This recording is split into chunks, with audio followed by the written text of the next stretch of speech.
power up here ASAP. I have people trapped in the building. Repeat, people trapped in the building. We got children inside too. On the morning of Sunday, September 28, 2025, the town of Grand Blanc Township, Michigan, stirred awake much like any other quiet Midwestern community.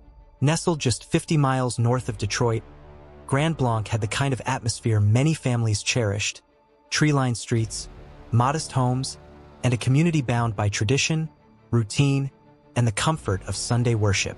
At the heart of that calm was the Church of Jesus Christ of Latter-day Saints, a brick-front meeting house that stood as a symbol of faith, community, and sanctuary. On that particular Sunday, the building bustled with energy. Families arrived in neatly pressed clothes. Children tugged at their parents' hands, racing ahead toward the entrance. Elderly members, many with decades of faith behind them, took their usual pews with quiet smiles. But beneath that calm, the world outside was shifting. Unknown to those gathered, a storm was already in motion. Beyond the brick walls, on the roads leading toward the church, a man carried with him something far darker than prayer: a mission of rage, destruction, and chaos. His name was Thomas Jacob Sanford, a 40-year-old former Marine, hardened by the sands of Iraq and shaped by battles both abroad and within. That morning, as worshippers lifted their voices in peace, Sanford prepared to tear through their sanctuary with unimaginable violence.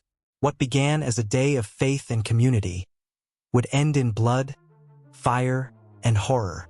The morning hymn had barely faded when the sound came. At first, it was distant, the low growl of an engine approaching faster than expected. Many inside the church thought nothing of it. After all, cars often passed along South Saginaw Road, just outside the meeting house. But this sound didn't fade. It grew, louder, closer, and then, impact. A thunderous crash ripped through the sanctuary walls as a silver pickup truck smashed into the church building. The floor shuddered beneath the force. Glass shattered, pews splintered. Worshippers screamed as debris rained down from the ceiling. The sacred quiet of prayer was shattered in an instant. From the wreckage of twisted metal, Thomas Jacob Sanford emerged. A 40-year-old veteran, his boots hit the church floor with an almost mechanical precision. His eyes were cold, distant, the gaze of a man already locked into his plan. In his hands, a semi-automatic rifle, its metallic barrel glinting beneath the fluorescent lights. He didn't hesitate. The first shots cracked like whips, sending a storm of panic through the congregation. Some dove beneath pews, others scrambled toward the exits. Children clung to their parents as the once ordinary church became a killing ground. Then, as if gunfire wasn't enough, Sanford pulled from his coat what witnesses later described as a container of gasoline. He splashed it across the carpet, the pews, the altar, igniting flames that licked up the walls with terrifying speed. Smoke filled the air, choking those trapped inside. The sanctuary, once a place of worship, became a hell of fire and bullets. Eyewitnesses recall the scene in fragments. A mother shielding her son beneath a pew, whispering prayers as the shots rang out. An elderly deacon stumbles toward the exit, only to be dragged back by others determined to save him. The rising roar of fire as smoke swallowed the hymns, leaving only cries for help. In the chaos, calls to 911 flooded in. Dispatchers heard the terror in the background. Screams, gunfire, children crying, and sent every available unit racing to the scene. For the congregation inside, seconds felt like hours. Sanford moved through the church with deliberate rage, his truck still lodged in the wall behind him, the flames spreading faster with each passing moment. What no one yet knew was that the nightmare had only begun. The building was burning, the gunman was still firing, and the first officers were only just arriving outside. As frantic 911 calls poured into dispatch, the first squad cars screeched to a halt outside the burning church. The clock had barely ticked 8 minutes since the first impact, but inside, each second had stretched into eternity. Flames licked the stained glass windows, belching black smoke into the sky. The smell of gasoline and charred wood filled the air as terrified survivors stumbled out of the exits, coughing, bleeding, crying.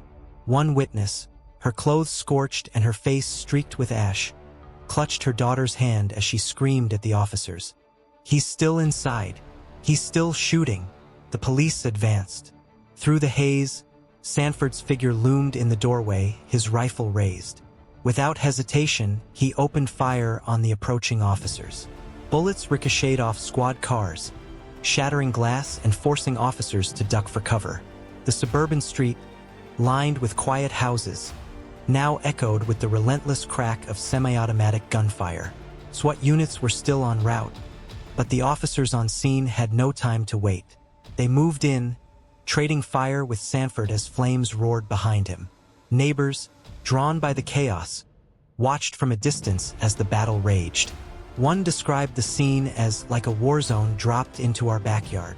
Sanford fought with the discipline of a man trained for combat, and that, investigators would later confirm, was exactly what he was. Pinned between fire and police, Sanford refused to surrender. Witnesses recall his chilling calm. No shouts, no erratic movements. Only cold, deliberate bursts from his weapon. But police pressed forward, inch by inch, using parked vehicles and what little cover they could find. After a tense exchange, a bullet found its mark. Sanford fell, his rifle slipping from his hands. The roar of his weapon ceased. The immediate threat was over, but the nightmare was far from done. The church still burned. People were trapped inside, and responders now faced a race against time. Firefighters battled the flames as officers rushed into the collapsing structure, pulling survivors out one by one. But amid the smoke and the wreckage, the toll became clear. At least 4 people lay dead, worshippers who hadn't made it out in time. Another 8 were critically wounded, rushed to hospitals with gunshot wounds, burns, and smoke inhalation. And as investigators combed through the wreckage, their focus shifted to the shooter himself. On the charred floor near the altar, they found Sanford's body. Nearby, evidence that sent a chill through even seasoned investigators. Improvised explosive devices crudely assembled, suggesting his attack could have been far deadlier. His semi-automatic rifle, still loaded with unused rounds. A truck parked half inside the sanctuary, draped with 2 American flags, fluttering in the fire's heat. The suspect's wallet provided his name, Thomas Jacob Sanford. Sanford, investigators soon revealed, wasn't an anonymous drifter. He was a 40-year-old former U.S. Marine with a record of service stretching back to the Iraq War. Military files showed he had enlisted in 2004, serving 4 years before leaving the Marines in 2008. He had fought in Iraq, experiencing combat firsthand, but what happened after his service remained murky.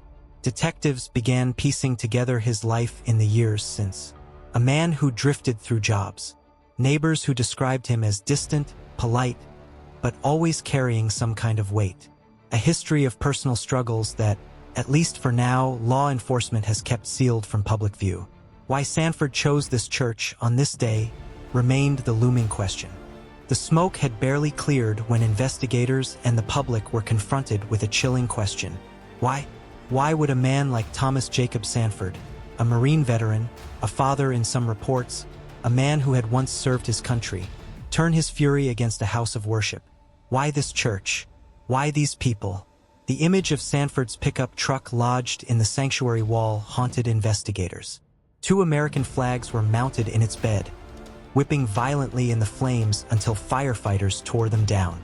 Some speculated that the flags symbolized a twisted statement, perhaps an attack cloaked in patriotism, or a warped attempt to send a message about faith, country, and war. But no manifesto was found. No note. No digital trail, at least not yet. Just a man with a rifle, a can of gasoline, and an unexplainable mission of destruction. Sanford's military past complicated the narrative. Fellow Marines remembered him as disciplined, tough, and capable under pressure. Yet, after leaving service in 2008, his trail grew hazy. Neighbors in Michigan described him as solitary. He kept to himself, rarely attending gatherings, and was often seen tinkering with his truck late at night. One neighbor recalled, "He wasn't rude, just distant, like his body was here, but his mind was still somewhere else." Did Sanford suffer in silence, from trauma, from depression, from something darker? Or had he been quietly radicalized? His thoughts twisting into resentment toward institutions he once trusted? But why this church? The Church of Jesus Christ of Latter-day Saints had no obvious connection to Sanford. He wasn't a member. He wasn't known to have family ties there. Authorities scoured records, looking for grievances, disputes, or even casual connections. But so far, none have been made public. This choice raised haunting possibilities. Was it random, chosen simply because it stood as a symbol of faith? Or had Sanford quietly marked this congregation for reasons only he knew? For survivors, the randomness felt even more terrifying. One member, speaking through tears, said, "It could have been anyone, any church, any Sunday. That's the part one can't stop thinking about." Even more troubling were the improvised explosive devices recovered from Sanford's vehicle and belongings. Though crude, they suggested premeditation, and a plan that could have claimed far more lives. Investigators revealed that at least one device had been partially rigged, but never detonated. Why not? Did Sanford intend to use it later, or did chaos disrupt his plan? The presence of explosives added another layer to the mystery. Sanford hadn't simply lashed out. He had come prepared for war. As investigators probed deeper, theories began to emerge, each more unsettling than the last. Mental strain from combat. Some pointed to Sanford's service in Iraq. Did untreated PTSD or other psychological wounds drive him toward violence? Ideological rage. Others speculated about extremist leanings. The American flags, the deliberate targeting of a religious institution.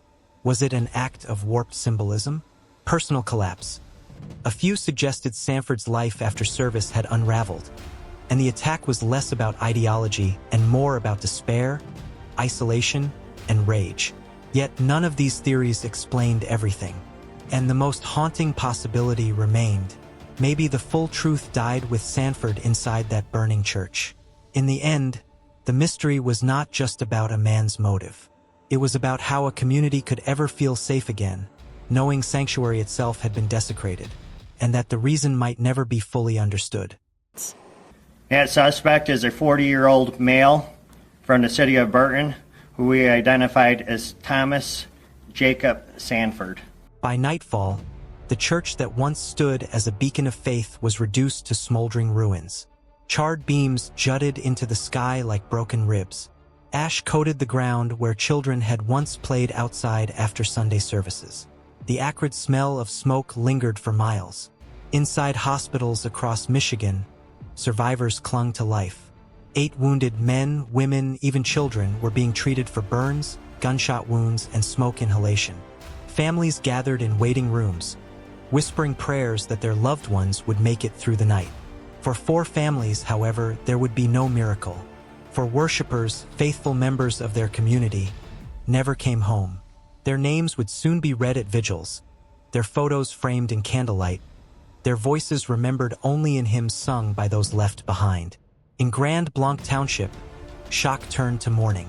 The following evening, hundreds gathered at a nearby park for a candlelight vigil. Pastors, priests, and ministers from different denominations stood side by side, leading prayers for peace. One local leader said through tears, "Sanctuary should be sacred. No one should ever have to fear for their lives inside a house of worship." The vigil was not just for the dead, but for the living, for the children who would carry nightmares, for the parents who would never again feel safe sitting in the pews, and for a congregation left to rebuild both the church and its faith in the world around them. The attack ignited national debate. Questions of security in places of worship, the mental health of veterans, access to firearms, and the rising tide of public mass violence all filled headlines. But in Grand Blanc, those conversations felt abstract compared to the immediate personal wound. Parents wondered how to reassure their children. Congregants questioned whether they could ever walk into a church without scanning for exits. One survivor put it simply, "We're alive, but we'll never be the same." In the end, the Michigan church shooting left behind not just broken bodies and burned walls, but an absence. A silence that no amount of investigation, no number of press conferences, could ever truly fill. Why did Thomas Jacob Sanford do what he did? Why here? Why them? The truth may be locked forever in the mind of a man now buried beneath the very flames he set. And perhaps that is the most unsettling reality of all. On September 28, 2025, Grand Blanc Township learned that even the most sacred walls are not immune to violence. A sanctuary of peace became a battlefield. A congregation became survivors. And a nation was once again left to ask, not just how this happened, but why. The answers may never come, but the memory of that morning, of fire, of bullets, of faith turned to fear, will never fade. In memories of the 4 victims of this tragic incident, keep resting,